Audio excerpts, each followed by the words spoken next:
Yes.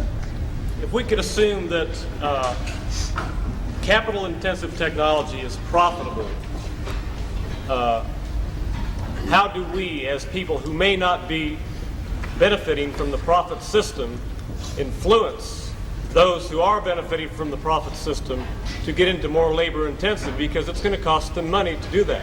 Why would they do that? Well, precisely because they're not doing it, therefore you are doing it.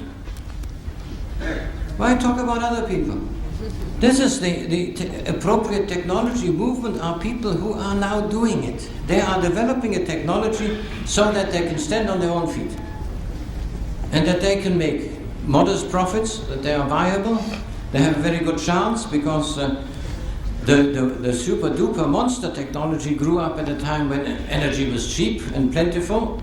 It will not fit very well when energy is scarce and not and very dear. It depends on long-distance transport, like this example from the baking industry I've given. Long-distance transport will be more expensive, even more and more expensive. So the local producer will have an advantage in the future, which he didn't have in the past.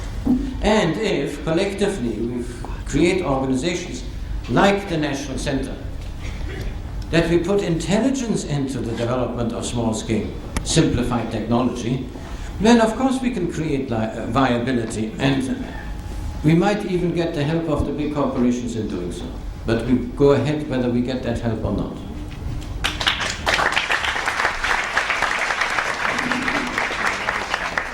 Oh, I guess I have to go to the other side. Back there in the blue shirt, standing up. If we do not wind down our technology, is there not some danger of provoking an adverse reaction in the third world, feeling that we are defining appropriate technology for them as intermediate technology and not for ourselves? And in connection with that, the agricultural specialist that spoke this morning took pride in the fact that our agribusiness technology is very productive, even though and labor saving, where I don't feel it's labor saving if you invest all the labor of building agricultural machinery, fertilizers, and so forth and so on in our production. And I think it points it up that this is defined as something we should not wind down, and doesn't that provoke an adverse reaction in the third world? Well, let's get this clear when I say I don't want to talk about winding down the industrial military complex. It's simply because I can't see anyone who can do it. And why talk about things we can't do? I'm not saying it wouldn't be desirable. If I knew if anyone could do it, please do it right away. Don't waste any time.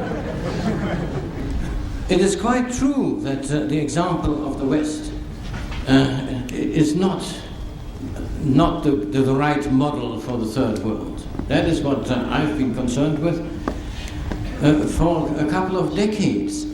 And it cannot be assumed that if they imitate us, they will succeed, because the facts speak against that. They will utterly ruin themselves. So the danger exists that we give the wrong example, and I've for long felt that economics cannot be sensibly discussed without the terms temptation and seduction. You know, the economists recoin all these words and they call it free consumer's choice.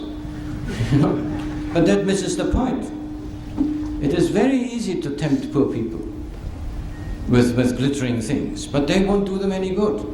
Of course, as long as we have that, there is a credibility gap. But now that the rich countries are growing wise to the idea of waking up to the idea of an appropriate technology, and will maybe practicing some of these things in their own countries, then at long last we can tell the poor, the third world countries, look at this carefully, this may be good for you. Actually, we are also doing it ourselves. That will be better than what it was in the past, when we had to say, that may be good for you, but don't expect us to do it.